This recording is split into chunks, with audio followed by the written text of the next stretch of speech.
Bismillahirrahmanirrahim. Assalamualaikum warahmatullahi wabarakatuh. Innal hamdalillah nahmaduhu wa nasta'inuhu wa nastaghfiruh wa na'udzu billahi min shururi anfusina wa min sayyiati a'malina man yahdihillahu fala mudilla lahu wa man yudlil fala hadiya lahu. Alhamdulillah, syukur kita kehadrat Allah Subhanahu wa taala. Pagi-pagi begini kita masih lagi berjaya bangkit mengerjakan perintah Allah Ta'ala sebagai tanda kita mensyukuri nikmat yang diberikan oleh Allah Ta'ala kepada kita. Kita pohon Allah Ta'ala redha kepada kita, Allah sayang kepada kita. Di saat dan pada ketika itu Allah Ta'ala akan memberi apa-apa yang kita inginkan. Dan kita juga amat mengharapkan agar Allah lindungi kita daripada sebarang musibah. Mudah-mudahan ianya tidak terkena kepada kita semua. Pada hari ini, seperti mana yang saya janji semalam, kita akan membaca kitab Penawar Bagi Hati. Apa makna penawar bagi hati? Maksudnya, hati kita sentiasa dalam keadaan sakit. Kebanyakan hati manusia sakit, memerlukan kepada ubat. Ubat kepada hati ini tidak ada di hospital, tidak ada di farmasi dan tidak ada di mana-mana. Kecuali ubat kepada hati dengan hanya mempelajari ilmu-ilmu Islam, kemudian hendaklah berusaha untuk beramal dengan ilmu yang kita pelajari. Insya-Allah hati kita yang sakit akan sihat. Bila hati kita menjadi sihat, kita akan menjadi hamba yang dekat kepada Allah Ta'ala. Dan Allah Ta'ala sentiasa menyayangi dan mengasihi kita. Itu tujuan kita. Apabila kita disayangi Allah, kita menyayangi Allah Ta'ala, Allah Ta'ala juga menyayangi kita, maka di saat itu kita akan diberi satu rangsangan ataupun satu kelazatan ataupun satu kemanisan di dalam beribadah. Maknanya pada waktu kita lakukan apa jua amal ibadah, kita akan rasa seronok. Ini barangkali kita belum lagi didatangi perasaan tersebut. Kita solat pun orang Kelantan kata menebing. Menebing je. Daripada tak solat, baik solat sebab malu. Anak-anak tengok, nantu tengok dia kan, ataupun jiran tetangga tengok. Jadi kita pun buat dalam keadaan terpaksa. Jadi tak sebetul-betul lagi kita lakukan ibadah itu dengan berdasarkan kemanisan, kelazatan yang kita rasai. Baik, pada pagi ini kita akan berbicara mengenai sifat-sifat yang dicela oleh agama. Ketahui olehmu bahawasanya kelakuan yang dicela oleh agama itu terlalu banyak. Tetapi hamba sebutkan di sini. Hamba. Jadi pengarang kitab kita ini, dia berbangsa diri dia dengan hamba. Orang Kelantan kata hamba. Hamba sebutkan dalam kitab ini 10 perkara di dalam 10 bab. Mana dia kata oleh kerana terlalu banyaknya sifat yang dilarang oleh agama, maka kami merumuskan, kami meringkaskan bilangan sifat-sifat yang dilarang ini kepada 10 perkara, dan kami akan sebut 10 perkara itu dalam setiap bab untuk mudah. Jadi kalau kami rangkul, akhir sekali barangkali menjadi kepayahan untuk kita memahami. Jadi apabila perbincangan setiap sifat yang dicela ini diletakkan dalam satu bab, barangkali banyak memberi kemudahan kepada kita semua untuk memahami. Dia kata kenapa disebutkan 10 perkara ini? Kerana yang 10 ini merupakan asal bagi semuanya. Maknanya 10 sifat yang dicela, yang disebut oleh pengarang kitab di dalam kitab ini, kerana 10 inilah berpunca daripada berlakunya cambahan sifat-sifat yang dicela yang lain. Maknanya kalau kita kata mok dengan pok lah ni, daripada mok dengan pok Nurliza akan keluarlah anak awak 8 orang. Akan keluarlah anak orang tu 7 orang. Akan keluarlah anak dia 6 orang. Maksudnya sifat yang dilarang oleh agama ni dia ada ibu dia. Dia ada bapa dia. Ibu dan bapa dia adalah 10 perkara yang sebentar saja lagi saya akan sebut satu persatu. Apa 10 perkara yang merupakan bapa dan ibu kepada sifat-sifat yang dilarang, sifat-sifat yang dicela oleh agama ini. Dia kata yang lain daripadanya, makna sifat yang dicela yang lain terjadi ia daripada yang 10 ini. Mana yang 10 itu? Yang pertamanya sangat loba kepada makanan. Yang kedua sangat loba kepada bercakap-cakap. Yang ketiganya marah. Yang keempatnya dengki. Yang kelimanya kikir, kedekut. Yang keenamnya kasih kepada harta. Yang keenamnya kasih kepada kemegahan. Ketujuhnya kasih akan dunia. Kelapannya membesarkan diri. Kesembilannya ujub, makna mengkagumkan diri. Kesepuluh riak, maknanya buat amal ibadah nak tunjuk-tunjuk kepada orang. Hendaklah bersungguh-sungguh engkau menghiasi jantung engkau daripada sifat kecelaan ini. Nescaya adalah engkau mendapat kemenangan di dunia dan kemenangan di akhirat. Jadi pengarang kitab Kita Penawar Hati ini berpesan kepada kita. Kita semualah, kita yang belajar ataupun yang kita tak belajar ni, hendaklah kita berusaha dengan sedar upaya memastikan jantung kita ataupun hati kita terselamat daripada 10 sifat yang dilarang itu.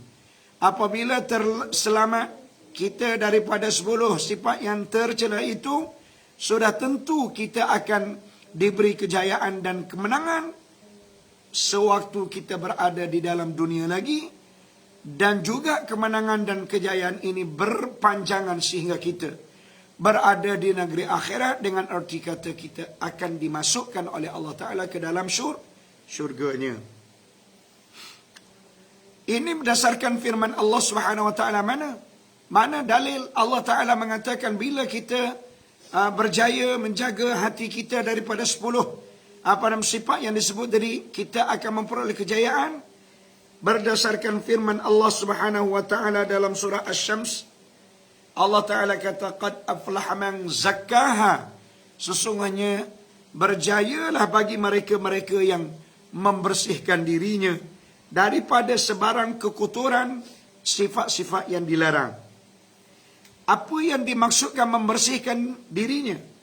Maksudnya membersihkan hatinya daripada kelakuan yang dilarang. Mana membersihkan hati dia daripada sifat-sifat yang dilarang oleh agama.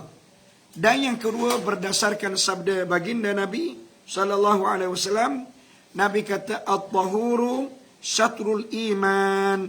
Nabi kata bersuci itu merupakan separuh daripada iman.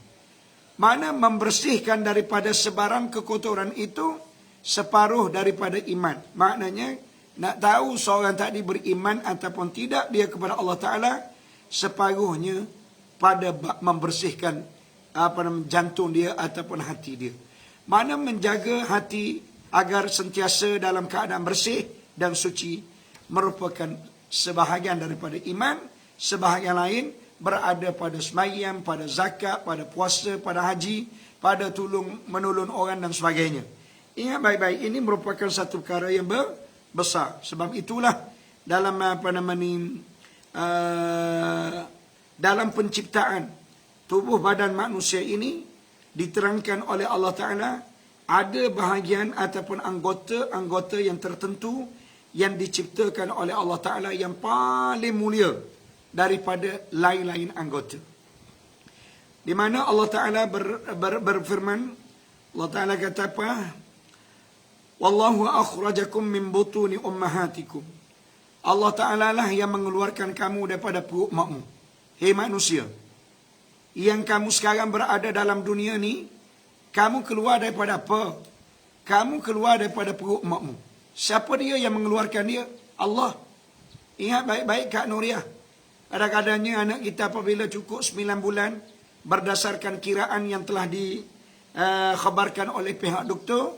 Dia kata 9 bulan, sekian-sekian hari bulan, anak makcik ni akan tiba waktu dia bersalin. Jadi apabila hampir tiba waktu yang diperkatakan itu, tiba-tiba sakit perut. Bila sakit perut, diusungnya anak ke hospital, masuk bilik beranak.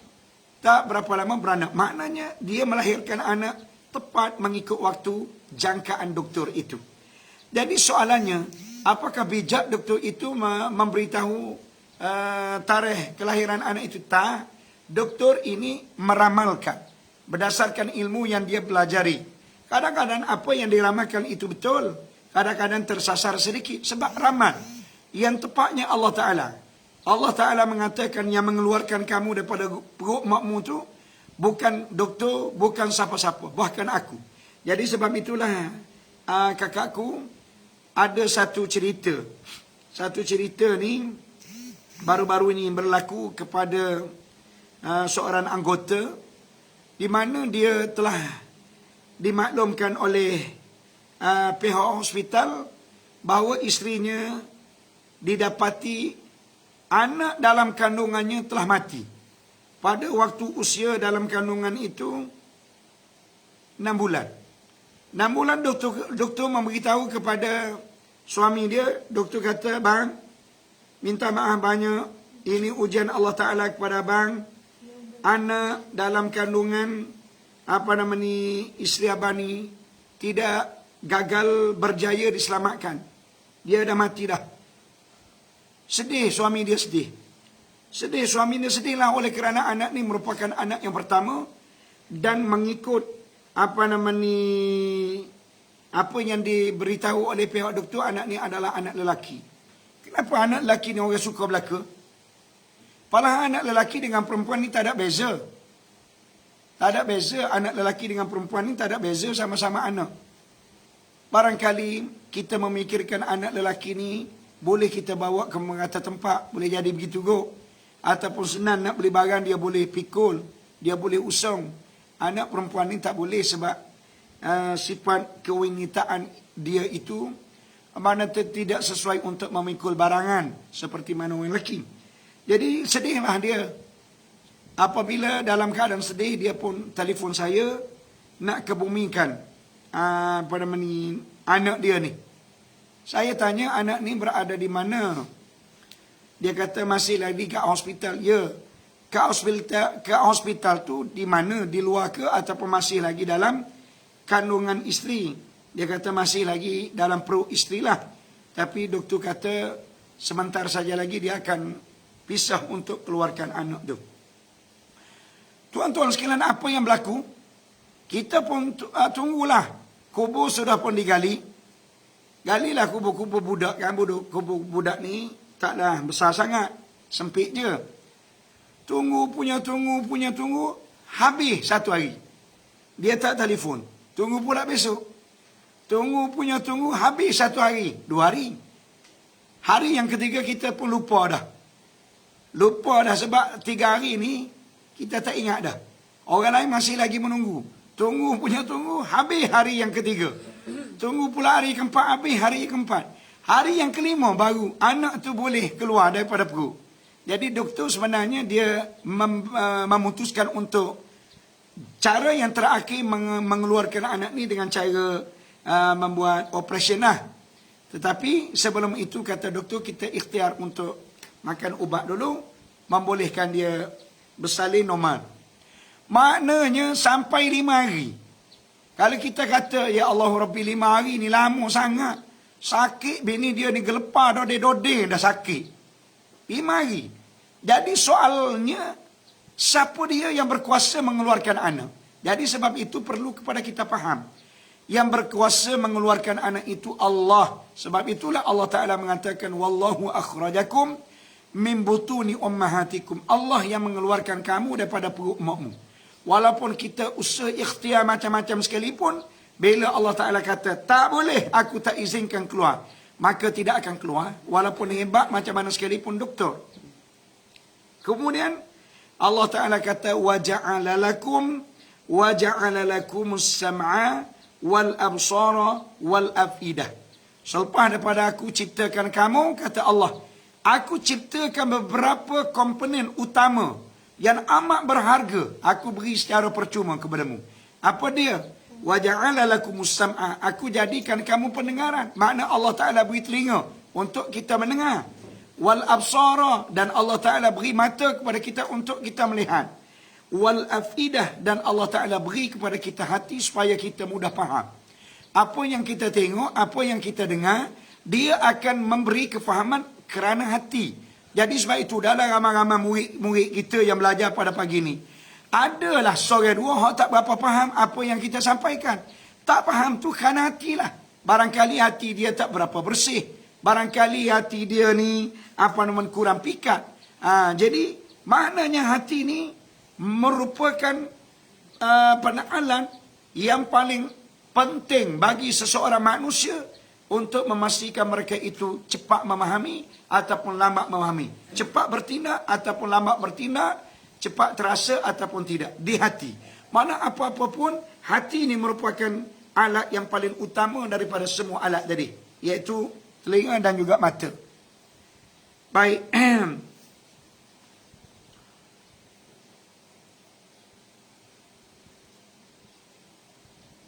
Bab yang pertama pada menyatakan syarut ta'at. Tadi dia bilang berapa bab? 10 bab. 10 perkara utama sifat yang dicela oleh agama dan disebut dalam 10 bab. Jadi pada pagi ini kita baca bab yang pertama dulu. Dia kata al-babul awwalu, bab yang pertama, syarut ta'at, pada menyatakan sangat loba kepada makanan. Ingat, sangat loba. Mana tamak kepada makanan, maka banyaklah kita kata. Maka banyak. Makanan dah ada dah. Tetapi ambil lagi, ambil lagi, ambil lagi, ambil lagi. Sehingga sampai kepada peringkat pembaziran. Ini merupakan sifat yang dilarang oleh agama. Adalah sangat loba kepada makanan itu setengah daripada asal kepada kejahatan. Kerana apa? Kerana perut itu merupakan tempat keluar bagi segala keinginan. Kerana daripada perutnya terjadi keinginan faraj. Ingat baik-baik. Jadi kenapa dia kata sangat loba kepada makanan asal kepada kejahatan? Kerana dia kata perut-perut ni merupakan tempat keluarnya syahwah. Syahwah nafsu kita ni keluar daripada perut. Jadi mudah, terlalu mudahnya nafsu itu keluar apabila perut seorang itu kenyang. Sebab itu orang kenyang macam-macam dia mikir. Pemikirannya mula-mula disebabkan berlakunya kekenyangan adalah pemikiran yang berkaitan dengan kemaluan, dengan faraj. Berasa nak berzina, berasa geram kepada orang, tengok orang tu geram, orang ni geram, kerana perut dia kenyang. Cuba perut dia lapar. Ada ke tidak dia berasa geram kepada orang? Tak timbul kegerangan. Kenapa? Kerana lapar. Baik. Ekoran daripada itu, maka akan menjalarlah ia pula kepada perkara yang kedua, iaitu tamak kepada harta. Mana daripada kekenyangan perut, mula-mulanya dia mencetuskan keinginan nafsu. Keinginan syahwah. Daripada keinginan syahwah ini, dia menjalar pula kepada yang kedua, iaitu keinginan ingin memiliki harta. Apabila nak kepada orang puas, sudah tentu dia kena fikir, aku kena ada kereta comel-comel, aku kena ada duit. Sebab apa? Apabila aku ada kereta, aku boleh teka siapa dia orang perempuan yang aku suka. Jadi sebab itu ramai orang perempuan tergila-gila apabila tengok orang lelaki pamerkan dengan kereta yang comel-comel. Naik duduk dalam kereta, kena ada duit pula nak bawa ke hotel. Jadi kan tidak payah pula nak buat sesuatu dengan dia. Jadi maknanya dia akan menjalar kepada yang kedua, kena cari duit, kena cari harta. Baik, maknanya terhimpun daripada perut kenyang itu dua perkara yang boleh merosakkan hidup kita, iaitu keinginan nafsu seks, yang keduanya keinginan mengumpul harta. Baik, kerana tidak dapat menunaikan dua keinginan ini melainkan dengan harta. Mana keinginan perut tak boleh kita realisasi dan keinginan seks tak boleh kita laksanakan kecuali dengan adanya duit. Dan terjadi daripada ingin kepada duit itu maka akan terjadinya keinginan kepada kemegahan. Bila kita nak duit, sudah tentu kita akan mikir nak kepada benda yang ketiga, iaitu kemegahan. Mana dia? Paling tidak pangkat. Sebab itu ramai orang-orang kaya sanggup membeli gelaran datuk walaupun beratus-ratus ribu. Kerana nak pangkat datuk tu nak gelaran datuk. Jadi apabila orang panggil, jangan main-main ni, datuk mari. Datuk mari tu orang lain tengok, ya Allah Rabbi. Hormatnya kepada kawan ni walaupun semayan dek belah mana. Walaupun baik dia tak ketara sangat. Walaupun dia bukan orang yang paling baik pun dalam masyarakat tu. Tapi oleh kerana gelaran itu. Ingat baik-baik tuan-tuan, puan-puan yang saya hormati sekalian. Itu rintitan dia.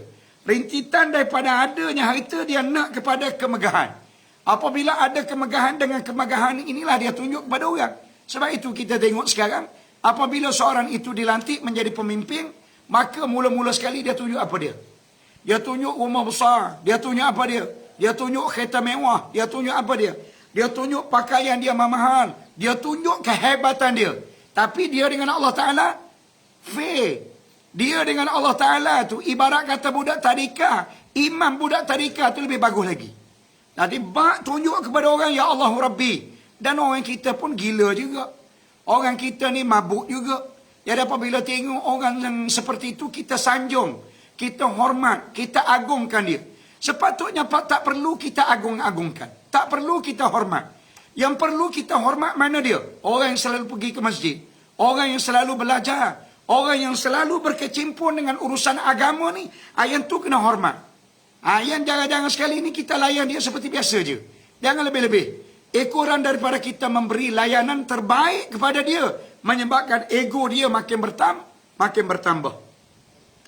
Kemudian apabila menuntut ia seorang akan harta dan juga kemegahan, dan mendapat ia akan kedua-duanya. Nasaya berhimpun pula padanya beberapa banyak daripada keminasaan. Allahu Akbar. Tengok. Comelnya ulama kita susut. Rintitan daripada berlakunya kejahatan demi kejahatan demi kejahatan demi kejahatan ni, ekoran daripada terhimpunnya tuntutan untuk mendapatkan harta, terhimpunnya tuntutan untuk memperoleh kemegahan. Daripada dua benda ini, maka akan terjadinya beberapa banyak benda-benda yang membentukkan kebinasaan. Benda-benda yang menyebabkan terjadi perkara-perkara kebinasaan. Seperti mana? Seperti riak. Sudah tentu akan berlaku riak pada dia. Riak ni maksudnya buat amal ibadah nak tunjuk pada orang. Oh, mari sini, mari. Panggil. Kampung ni ada berapa orang susah? Ada 30 orang tu. Panggil semua nak bagi. Dia pun bagilah RM100 seorang. Sedangkan yang dibagi tu bukan duit dia pun. Duit daripada kontraktor. Yang ambil daripada kontraktor. Duit ini kemudian dia yang turun bagi. Jadi orang pun puja, bagus dia, bagus kepala bapak apa lagu tu. Islam bukan lihat di situ. Islam lihat kebaikan yang semula jadi daripada kita. Bukan kebaikan yang kita lakukan. Itu kebaikan yang kita lakukan. Jadi sebab itu saya apabila balik ke kampung, saya selalu sebut, ini sumbangan yang diberi oleh orang sekian-sekian. Mana kita tolong sampaikan duit tu. Duit orang bukan duit kita. Jadi kadang-kadang orang puja, bagusnya dia. Bagus apa macam tu. Kita berbangga dengan barang orang. Baik, yang keduanya akan timbulnya takbur. Takbur ni memang sombong. Mana tak boleh, tersalah sikit. Sebagai contoh dia ni, ada gelaran datuk. Terlupa orang nak sebut datuk. Oh, marah terus dia. Ini akan terjadi. Padahal kalau tak sebut pun tak apa, cuba kita tengok santu. Orang yang mati ada kita sebut datuk. Ya Datuk Santo binti Sarijan. Ataupun ya Tang Sri Santo bin Sarijan. Ada sebut? Tak sebut. Orang akan sebut nama asal dia. Kalau nama asal dia Santo, ya Santo Ibnu Maryam. Ya Santo Ibnu Maryam. Ya Santo Ibnu Maryam. Baru tahu mu. Mana dalam dunia ni apabila zatmu masuk saja dalam kubur, orang dalam dunia masih lagi menyaksikan bahawa gelaran kamu tidak lagi disebut. Pangkat kamu tidak lagi disebut. Ini apa makna? Maknanya, apa yang dilakukan oleh kita kepada dia adalah satu lakonan semata-mata. Nak tunjuk sahaja. Bukan ada apa-apa pun. Jadi sekarang bila mu masuk lubang kubur, tahulah mana datukmu. Kalau dulu mu dapat datuk kerana membeli, maka jumpalah mu buku dengan luas. Okey. Kemudian kata dia terjadinya kebinasaan yang seterusnya iaitu berseteru. Sebab itu orang yang kaya sama-sama kaya dia akan bergaduh. Sebab itu orang yang berpangkat sama-sama berpangkat dia akan bergaduh. Bergaduh, kok mana pun bergaduh. Kalau dinaikkan pangkat bukan kerana bodek, yang ni tak apa. Dia tidak bermusuh dengan orang. Dia relax je sebab dia kata aku bukan nak pun pangkat, orang bagi. Jadi apabila pangkat itu ada pada dia, dia akan menyantuni semua orang yang berada di bawah dia. Jadi dia tidak akan menggunakan kuku besi dengan sebabkan pangkat yang ada pada dia. Ini kita boleh tengoklah siapa-siapa dia ketua kita yang kalaulah diberi pangkat, dia masih lagi lakukan kebaikan, terutamanya orang di bawah dia. Memang pangkat yang diberi kepada dia adalah sewajarnya. Kalau sekiranya diberi pangkat bukan kerana sewajarnya, sudah tentu dia akan menggunakan kekerasan untuk mengenakan itu dan ini. Itu dah sifat dia. Sifat dia yang mudah kita nampak, tengok di situ. Tak perlu kita tanya, aku ni betul ke tak terima pangkat ni atau tak? Di situ kita sudah menemui jawapan dia. Baik. Dan tempat keluar semuanya itu, mana dia? Riya. Di mana keluarnya riya? Yang kedua takbur. Di mana keluarnya takbur? Yang ketiga dengki. Di mana keluarnya dengki? Yang keempat berseteru, bermusuhan. Di mana tempat keluarnya? Kata pengarang kitab kita ini, semua itu keluarnya daripada perut. Jadi sebab itulah perut-perut ini ada satu daging di mana Nabi sallallahu alaihi wasallam mengatakan, idza salahal jasadu kullu. Idza salahal jasadu kullu. Apabila baiklah daging tersebut, idza salaha. Apabila baiklah daging tersebut, salahal jasadu kullu, maka akan jadi baik semua tubuh badan itu. Ala, kata Nabi, ingat apa yang dimaksudkan daging yang berada dalam tubuh badan yang seketul itu apabila baik ia, maka semua tubuh menjadi baik. Ala wahyal qalbu, ingatlah itulah yang dimaksudkan dengan hati. Okey? Maka kerana itu membesarkan oleh Rasulullah sallallahu alaihi wasallam akan pekerjaan lapar. Jadi oleh kerana perut menjadi penyebab kepada berlakunya banyak kebinasaan, maka kata pengarang kitab kita ini, Nabi sallallahu alaihi wasallam menjadikan urusan yang berkaitan dengan perut ini adalah urusan yang memerlukan kepada kita banyak berlapar. Bila kita menjadikan banyak berlapar kerana dia berkaitan dengan perut, maka kita akan menjadi manusia yang terbaik. Ini berdasarkan sabda Nabi, "Ma min amalin ahabba ila Allah." Tidak ada amalan yang cukup dicintai oleh Allah Subhanahu wa taala, kata Nabi, minal ju'i wal atashi, daripada lapar dan dahaga. Makna kita jadikan kita lapar dan kita jadikan dahaga. Dengan bahasa yang paling mudah, kena banyak puasa. Apabila kita banyak puasa, maknanya kita tak makan. Maknanya kita tak banyak minum. Minum dulu.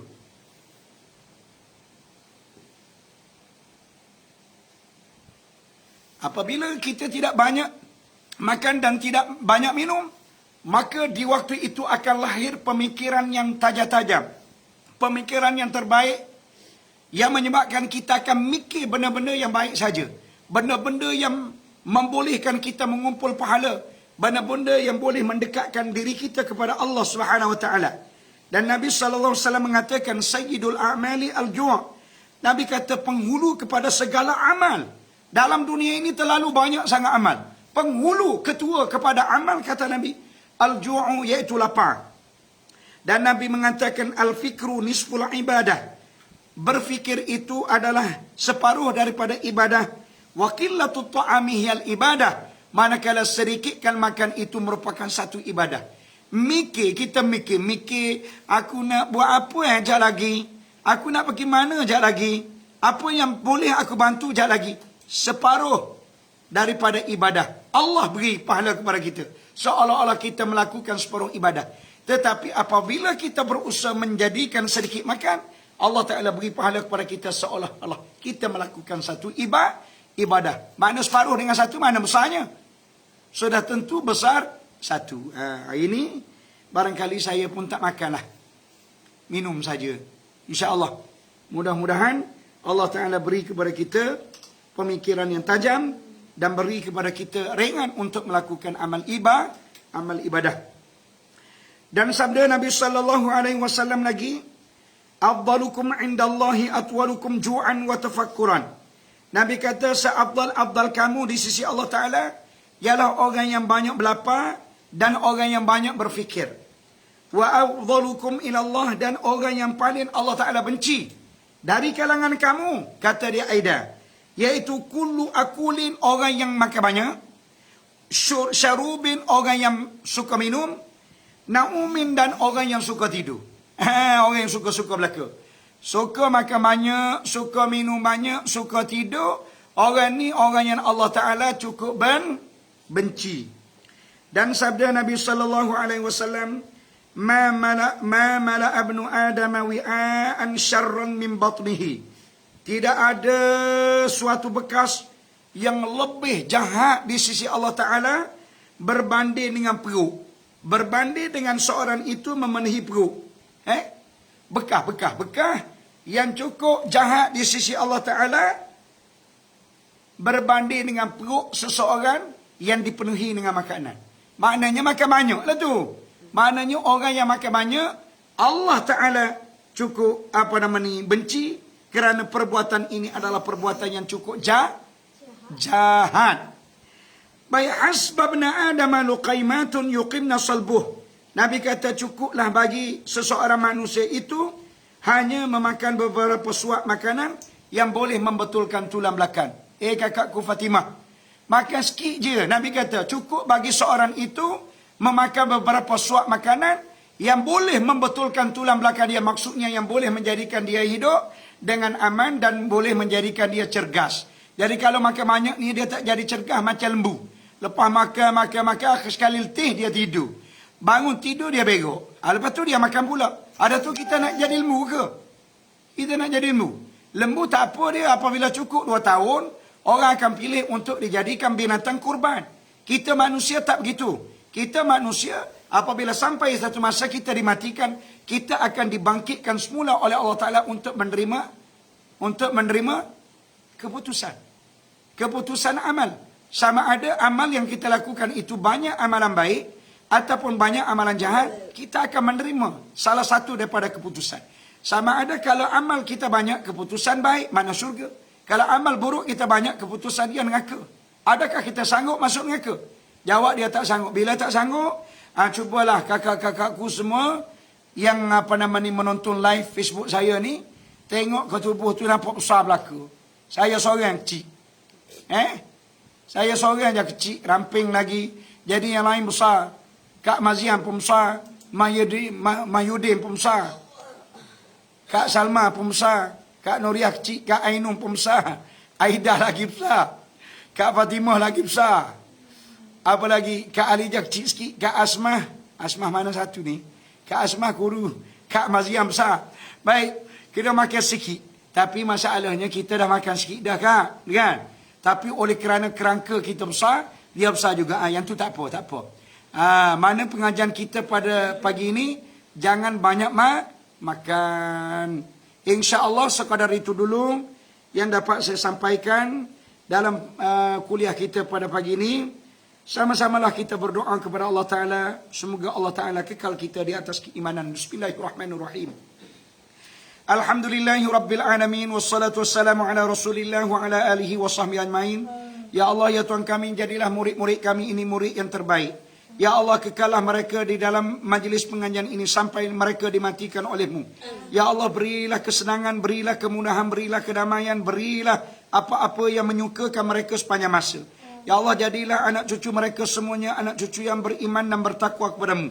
Ya Allah, jadilah mereka dan kami semua ahli syurga-Mu, Ya Allah.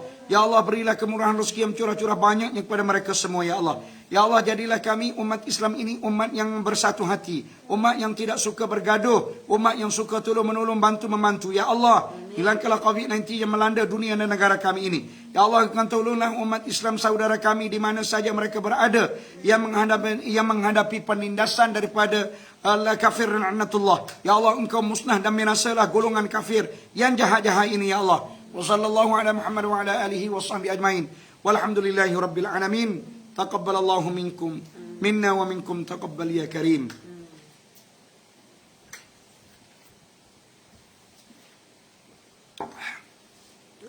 Terima kasih semua. Kita bertemu lagi pada malam nanti dengan membaca kitab apa sambunganlah kita baca surah Al-Mulku, kita sambung lagi tafsirnya untuk mempercepatkan habis. Kemudian apabila dah habis tafsir, akak kena selalu bacalah tafsir pada surah Al-Mulku itu. Setiap kali akak baca, mudah-mudahan kita dapat memahami ke manakah Allah Ta'ala nak memperkatakan dalam surah tersebut. Sebentar saja lagi saya nak siap-siap pergi jogging ni. Siapa dia nak ikut jogging boleh. Dan akak-akakku pun kena jogging jugalah. Kena jogging juga. Sambil-sambil jogging. Subhanallah walhamdulillah wa la ilaha illallah. Wallahu akbar wa la hawla wa la quwata illa billahil aliyil azim. Ini kalimah ni Nabi kata kalimatani khafifatani ala lisan. Nabi kata ada dua kalimah yang terlalu mudah bagi lidah untuk menyebut, iaitu kalimah subhanallah walhamdulillah wa la ilaha illallah wallahu akbar wa la hawla wa la quwata illa billahil aliyil azim. Nabi kata thaqilatan ala mizan. Walaupun khafifatan bukan thaqilatan ala mizan. Walaupun kalimah itu terlalu mudah untuk disebut, tetapi dia terlalu berat timbangan. Jadi sambil-sambil kita beriadah, sambil-sambil mulut kita menggerakkan untuk menyebut perkataan demikian, maka kita tak rugi. Dunia kita tak rugi, akhirat kita tak rugi. Dunia Allah Ta'ala beri kita sihat, akhirat Allah Ta'ala masuk kita dalam syurga dengan begitu mudah. Assalamualaikum.